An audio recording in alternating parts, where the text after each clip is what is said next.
আসসালামু আলাইকুম বন্ধুরা, আজকে আমি মিষ্টি কুমড়া দিয়ে মুরগির মাংস রান্না করব। এখানে পাকা মিষ্টি কুমড়া নিছি, দেখতেই পাচ্ছেন। অর্ধেক টুক মিষ্টি কুমড়া দিয়ে মুরগির মাংস রান্না করব।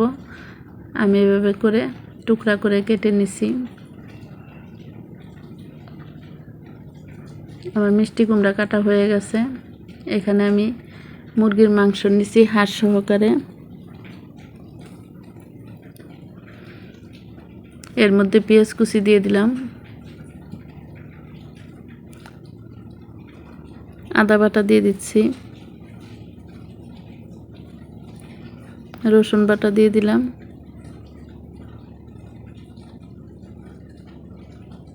জিরা বাটা দিয়ে দিচ্ছি,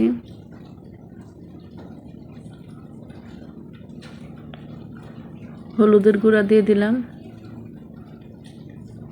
মরিচের গুঁড়া, ধনিয়ার গুঁড়া, গরম মশলার গুঁড়া, স্বাদ মতো লবণ, সয়াবিন তেল দিয়ে দিলাম। এখন হাত দিয়ে ভালো করে সবগুলা মশলা মাংসের সাথে মাখিয়ে নেব।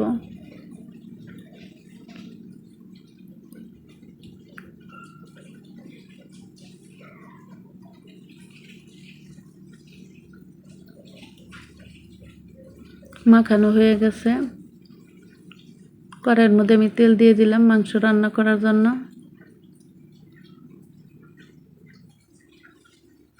আস্তা গরম মশলাগুলো দিয়ে দিলাম, এলাচ, দারচিনি, তেজপাতা, লবঙ্গ, গোলমরিচ আর আস্তা জিরা কয়েকটা দিয়ে দিছি। এখন নাড়াচাড়া দিয়ে ভেজে নিব। পেঁয়াজ কুচি দিয়ে দিলাম এক মুঠ। এখন মশলার সাথে ভালো করে পেঁয়াজগুলো ভেজে নিব।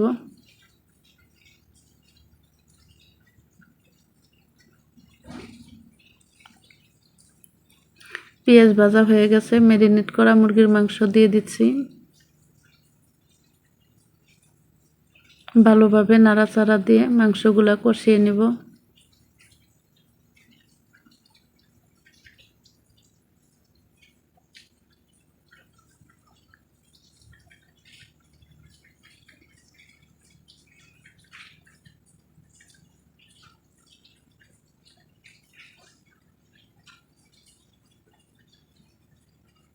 ঢাকনা দিয়ে কিছুক্ষণ কষিয়ে নিচ্ছি।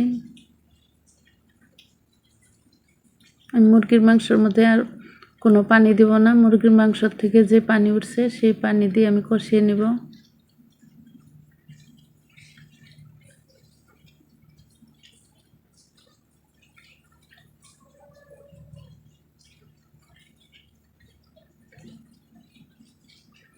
ঢাকনা দিয়ে আরও কিছুক্ষণ কষিয়ে নেব।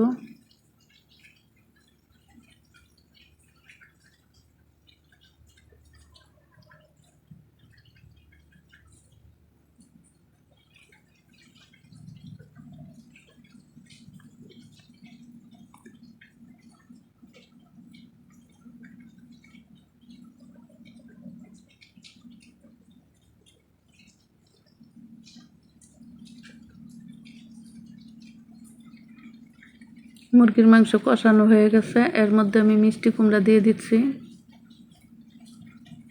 মিষ্টি কুমড়া দিয়ে সেরে একসাথে আমি ভালো করে নাড়াচাড়া দিয়ে মিশিয়ে নিব।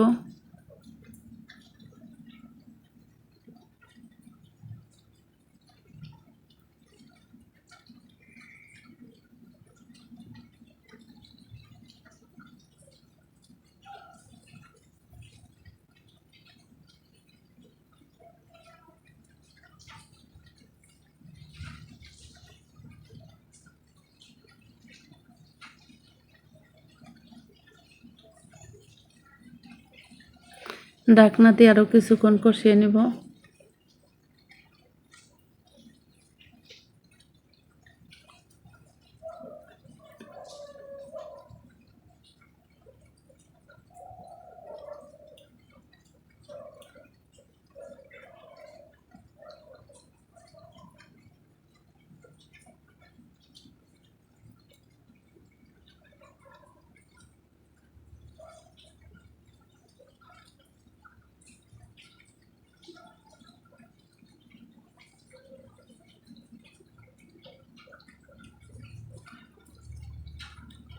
আমার কষানো হয়ে গেছে। এখন আমি ম্যারিনেট করা পাতিল ধুয়ে অল্প একটু পানি দিয়ে দিব।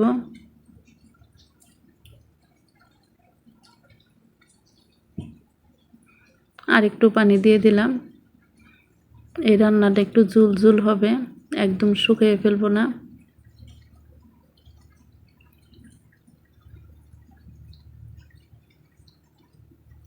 বলক ওঠার আগ পর্যন্ত অপেক্ষা করব।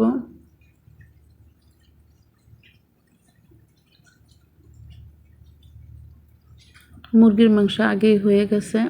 এখন মিষ্টি কুমড়া সিদ্ধ হলে আমি নামিয়ে নিব।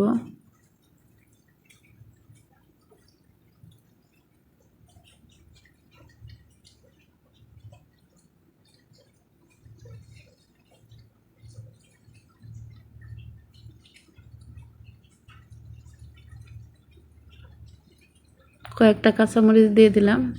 মিষ্টি কুমড়াও সিদ্ধ হয়ে গেছে। আর কিছুক্ষণ রান্না করে নিব। এর মধ্যে গরম মশলার গুঁড়া দিয়ে দিলাম।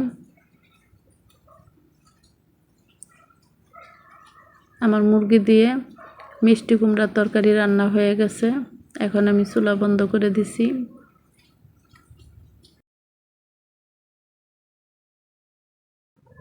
বাটির মধ্যে এখন নামিয়ে নিচ্ছি। দেখতেই পাচ্ছেন কতটা সুন্দর হয়েছে, লোভনীয়। প্লিজ বন্ধুরা, আমার মিষ্টি কুমড়ার তরকারি মুরগির মাংস দিয়ে যদি ভালো লাগে, আমার এই চ্যানেলটি একটা সাবস্ক্রাইব করে দিবেন। আর যারা সাবস্ক্রাইব করছেন অসংখ্য ধন্যবাদ। যারা করেন নাই এখনই একটা সাবস্ক্রাইব করে দিবেন। পাশের বেল বাটনটি ক্লিক করে দিবেন, ভিডিও ছাড়ার সঙ্গে সঙ্গে পেয়ে যাবেন। আর এভাবে রান্না করে খেয়ে দেখবেন, অনেক ভালো লাগে। গরম ভাত অথবা রুটি পরোটার সাথে আরও বেশি ভালো লাগবে। ভালো থাকবেন, সুস্থ থাকবেন। আল্লাহ হাফেজ।